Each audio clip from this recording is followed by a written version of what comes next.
If you study surviving Viking ships, halls, bridges and shoreline structures, one fact becomes unavoidable.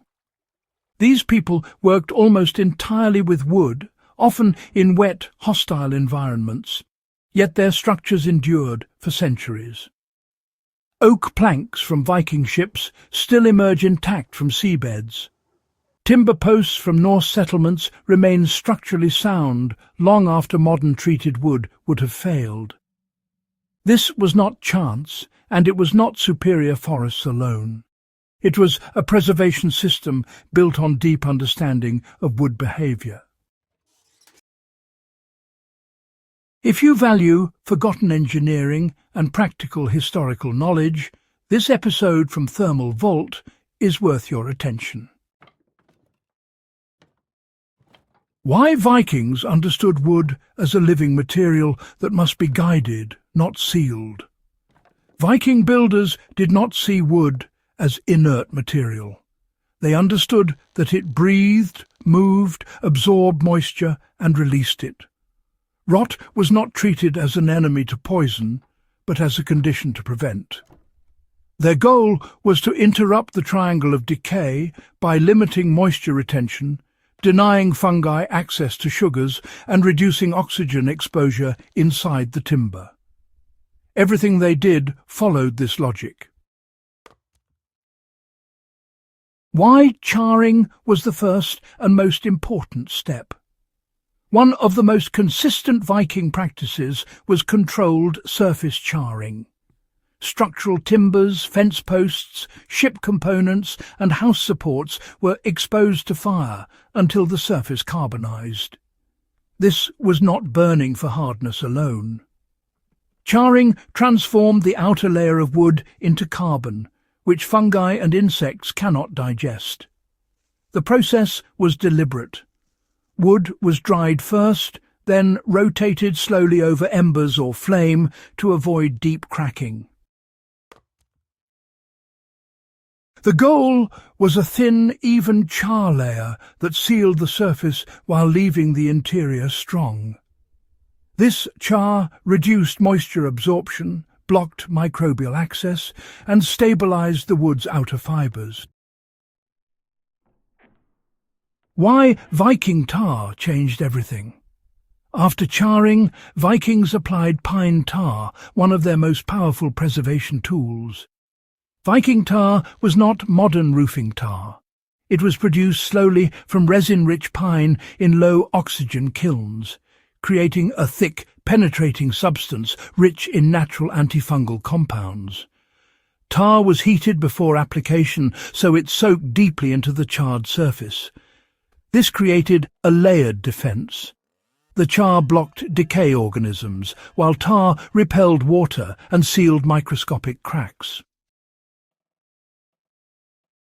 Unlike modern coatings, tar remained flexible, moving with the wood through seasonal changes. Ship hulls, roof shingles, and exposed beams were retarred periodically, allowing structures to improve with age rather than degrade. Why, you see, seasoning mattered more than any treatment. Vikings very rarely used green wood for their permanent structures. Instead, timber was air-dried for years, when possible. Seasoning reduced internal moisture, stabilized the fibers, and minimized future movement. Dry wood absorbed tar and oils more effectively, allowing deeper penetration and longer-lasting protection. This patience, honestly, is one reason Viking structures outperformed later rush construction. They allowed the material to finish moving before locking it into place. Why design decisions? Well, they really amplified preservation. Viking preservation was never chemical alone.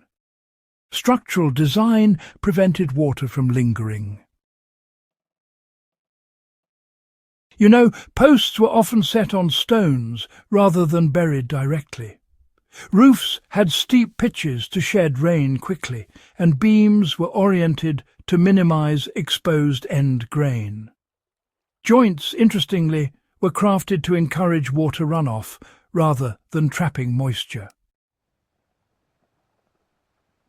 Ships were designed to flex, preventing cracks that would invite decay.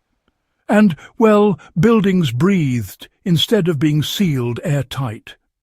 Every design choice, really, reduced moisture stress before rot could even begin.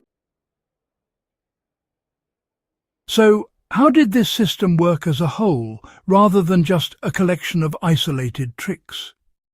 Charring without tar would slow decay, but honestly, not stop water ingress. Tar without seasoning would simply trap moisture, and design without treatment would still fail over time.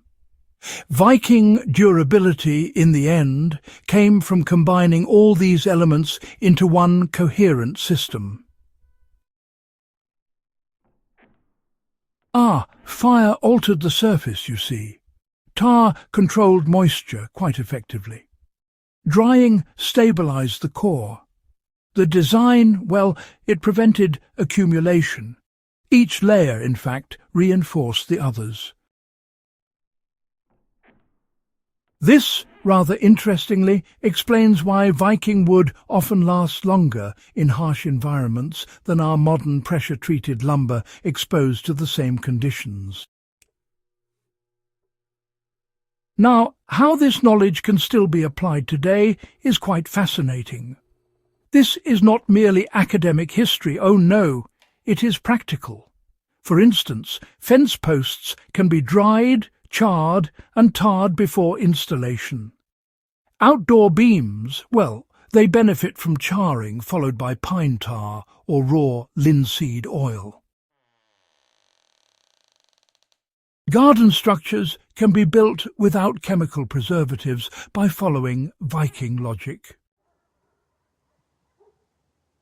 A practical approach begins with fully drying the wood. Next, char evenly until the surface blackens without deep cracking. Brush off loose carbon. Warm natural pine tar and apply generously while the wood is still warm. Allow curing time before exposure.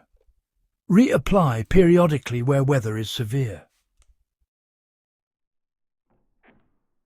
These steps produce wood that resists rot naturally and improves with age rather than failing suddenly.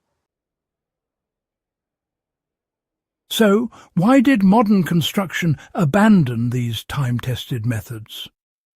Well, industrial building today tends to prioritize speed, uniformity, and honestly, short-term warranties.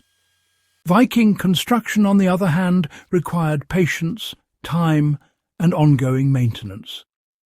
The techniques were intended for generational longevity, not just rapid replacement. Interestingly, the old knowledge was never really disproven. It just became, well, inconvenient. Rediscovering Viking wood preservation is more relevant now than ever. As climate pressures rise and chemical treatments come under environmental scrutiny, these Viking methods offer a proven alternative. They're rooted in material science, not just clever marketing. The Vikings' methods worked because they genuinely respected how wood behaves over decades, not just a few months. If historical engineering like this matters to you, I'd encourage you to subscribe to Thermal Vault and share this episode with builders, historians and survivalists who value methods that truly endure. The Vikings didn't make wood immortal, but they came closer than most modern builders ever have. And remembering how is knowledge well worth preserving.